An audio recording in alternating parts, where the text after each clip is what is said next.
Sir మీరు కొత్తగా ఎంఈఓగా పదవి బాధ్యతలు చేపించినందుకు మా వంతుగా ఒక చిరు సన్మానం సార్ ఇది.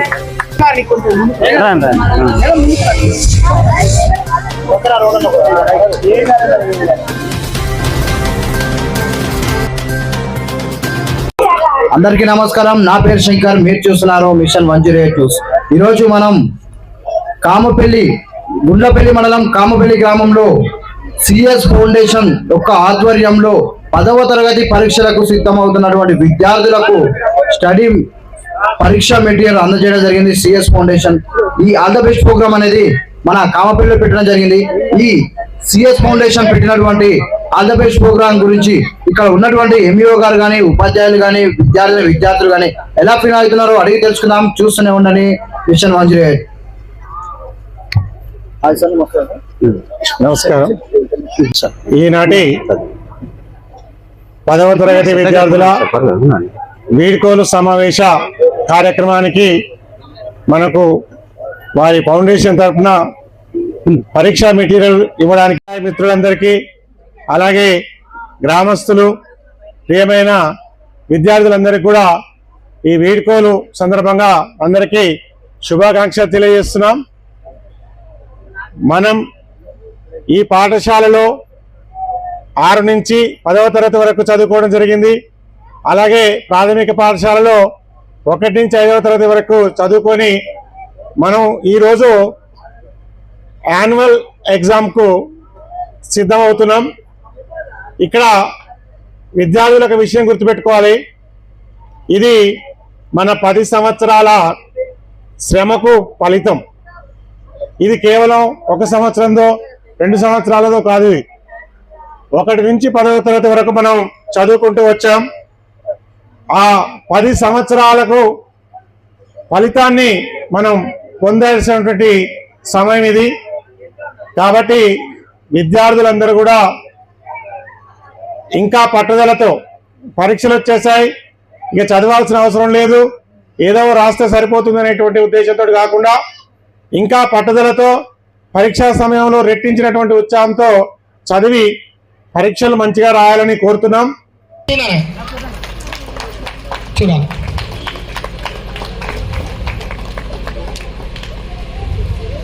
అదేవిధంగా ఈ పేదల పార్టీకి వచ్చిన మన ప్రధాన ఉపాధ్యాయులు గారికి, మా తోటి ఉపాధ్యాయులకి, మన ఫౌండేషన్ తరఫున వచ్చిన గిరిసారి గారికి అందరికీ మా శుభాభివందనాలు. మన 10th క్లాస్ విద్యార్థులకి 9th క్లాస్ విద్యార్థులు ఇస్తున్న ఈ పేదల పార్టీకి అందరికీ ఆహ్వానం పలుకుతూ మా చిన్న సందేశాన్ని ఇస్తున్నాము. మనకి పేదల పార్టీ అనగానే కొంచెం సంతోషం, కొంచెం బాధ, అంటే కొంచెం ఇష్టం, కొంచెం కష్టంగా ఉంటుంది. కానీ ఆ ఇష్టంతో ఆ కష్టాన్ని భరించి ఇంకా ఉన్నత శిఖరాలకి అధిరోహించాలని కోరుకుంటూ, అంటే మనం పై స్థాయికి వెళ్ళాలంటే ఈ కష్టాలను ఎదుర్కొంటూ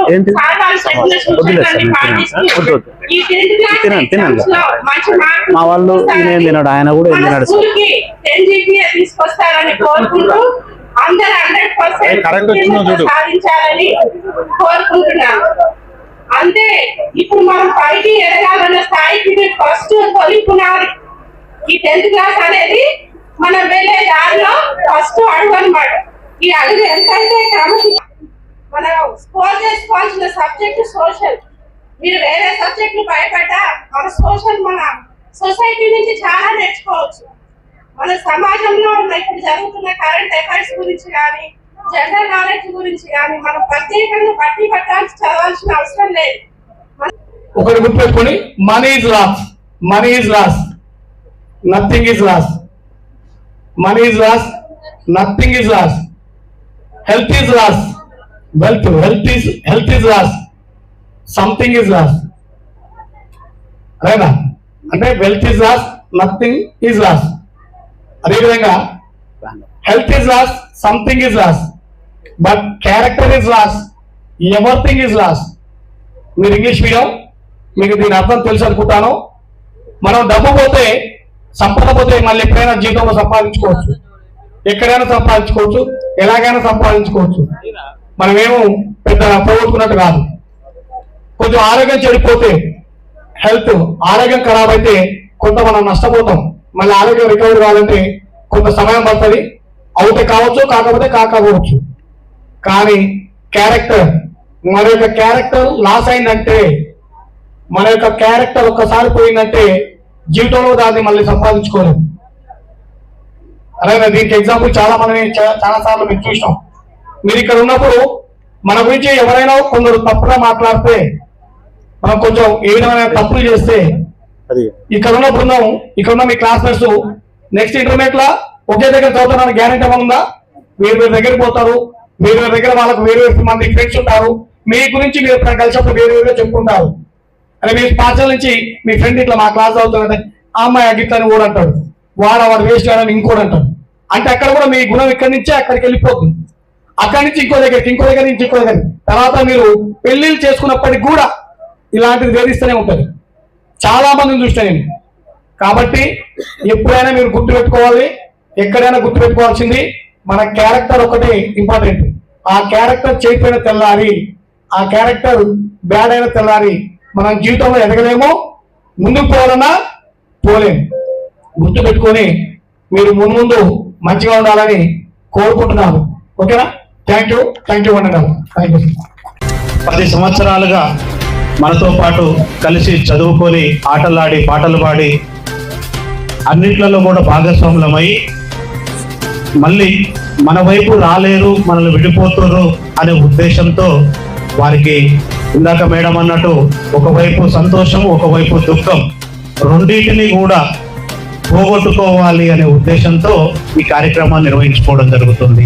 స్కూల్ స్టేజ్లో ఇలా జరుపుకునేది ఫెర్వల్ డే అయితే, ఈ ఫెర్వల్ డేనే మీరు నాందిగా తీసుకొని తర్వాత ఆత్మీయ సమ్మేళనాలు అని చెప్పి విద్యార్థులు పెట్టుకోవడం జరుగుతుంది. పూర్వ విద్యార్థులు ఈ రోజు ఫెర్వల్ డేతో ప్రారంభమైనటువంటి మీ కార్యక్రమం రేపు పూర్వ విద్యార్థుల ఆత్మీయ సమ్మేళనంగా రూపాంతరం చెందాలని ఆశాభావం వ్యక్తం చేస్తున్నా. కారణం, ప్రతి విద్యార్థికి ఈ 10 సంవత్సరాలుగా ఈ పాఠశాలకు సంబంధించినటువంటి గేటు దగ్గర నుంచి మొదలు పెట్టుకుంటే తరగతి గదిలోకి వెళ్ళి కూర్చున్నటువంటి బెంచ్ కావచ్చు, చదువు నేర్పినటువంటి ఉపాధ్యాయులు కావచ్చు, మీకు మీ పాఠశాల ఆవరణని శుభ్రంగా ఉంచినటువంటి ఆయమ్మలు కావచ్చు, అలాగే మీరు చూచి నేర్చుకున్నటువంటి బ్లాక్ బోర్డు కావచ్చు, ఇలాంటి అన్నిటితో కూడా మీకు బంధాలు ఉంటాయి. ఆ బంధాలన్నీ మరి 10వ తరగతి తర్వాత వదిలిపెట్టగలుగుతారా? మీరు వదిలిపెడతారా? ఒకవేళ కొంతమందికి వదిలిపెట్టాలని ఉంటుంది, వాళ్ళు వదిలిపెట్టకుండా ఆ బంధాలన్నీ అనుబంధాలుగా మార్చుకోవాలనే ఉద్దేశంతో ఈ కార్యక్రమం నిర్వహించడం జరుగుతుంది. ఎందుకంటే ఎంత ఎదిగినా ఒదిగి ఉండాలని చెప్తుంటారు మన వాళ్ళు, మన ఉపాధ్యాయులు కూడా. కానీ మనం 10వ తరగతి దాటి ఇంటర్, డిగ్రీ ఆ స్టేజీలోకి వెళ్ళినప్పుడు పెద్దవాళ్ళం అవుతాం. కానీ ఆ స్టేజ్లోనే మనం ఒదిగి ఉండాలి. దానికి ఈ రోజే మనకు ఉపయోగపడుతుంది.